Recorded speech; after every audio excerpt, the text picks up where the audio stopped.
Morning friends, இன்றைக்கி வெள்ளிக்கிழமை. இன்றைக்கி விடக அரிசியில் கிச்சடி செய்ய போகிறேன். நான் அரிசி கழுகி வச்சுருக்கு, இஞ்சி பூண்டு அரைச்சி வச்சுருக்கு. இது அதில் சேர்க்க வேண்டிய கிச்சடிக்கு சேர்க்க வேண்டியது. இது நம்ம எப்படி செய்கிறேன்னு பார்க்கலாம். நம்ம கடுகு போட்டுக்கலாம், கொஞ்சம் சோம்பு போட்டுக்கலாம்.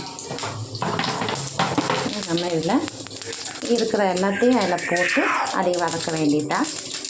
நல்லா வதக்கி கொஞ்சம் அரை வேவு வரைக்கும் நல்லா வதக்கி கொடுத்துடலாம். நம்ம ஓப்பன் பண்ணி பார்க்கலாம்.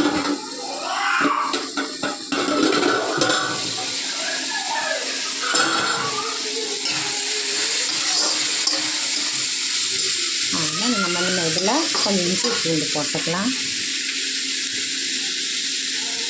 கொஞ்சம் போதும்.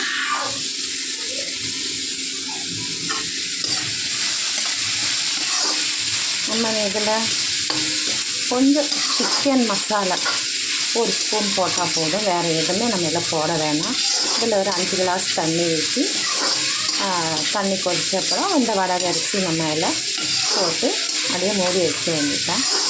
5 கிளாஸ் ஒரு 6 கிளாஸ், ஏன்னா கிச்சடி தானே, அதனால் குழ இருந்தாலும் பரவாயில்ல. அவ்வளோதான். இதை அப்படியே மூடி வச்சுட்டு இன்னும் கொஞ்சம் நேரம் அப்படியே இருக்கட்டும். நம்ம குழம்பு வேர்க்கடலை தேங்காய் சட்னி நம்ம அதை பண்ணி வச்சுக்கலாம். இதில் ஒரே ஒரு ஸ்பூன் சிக்கன் மசாலா போட்டிருக்கு. நான் வேறு எதுவுமே இதில் போடலாம். இல்லை இப்போ ஒரு கப்பு தண்ணி ஊற்றிட்டு தண்ணி கொதிச்சுட்டுனா நம்ம வடகரிசி போட்டுக்கலாம். அரைச்சி வச்சு நம்ம அதுக்கு தாளிக்க வேண்டியது.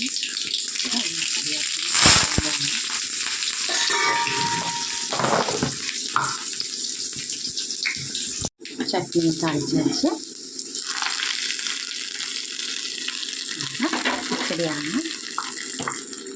சட்னி ஃப்ரெண்ட்ஸுங்க. இதுதான் இன்றைக்கி வெள்ளிக்கிழமை. இன்றைக்கி எங்கள் வீட்டில் டிஃபன் இது தான். வடக அரிசி கிச்சடி செஞ்சுருக்கு, தேங்காய் சட்னி. ஃப்ரெண்ட்ஸுங்க, லைக் பண்ணுங்கள், ஷேர் பண்ணுங்கள், சப்போர்ட் பண்ணுங்கள். எனக்கு என்னோடய யூடியூப் சேனலில் போய் லதா சுந்தரம் என்னோடய யூடியூப் சேனல் பேர். அதுக்கு லைக் பண்ணி ஷேர் பண்ணி சப்போர்ட் பண்ணுங்கள் ஃப்ரெண்ட்ஸுங்க. அடுத்த வீடியோவில் நான் அப்புறம் பார்க்கலாம். பாய் ஃப்ரெண்ட்ஸுங்க.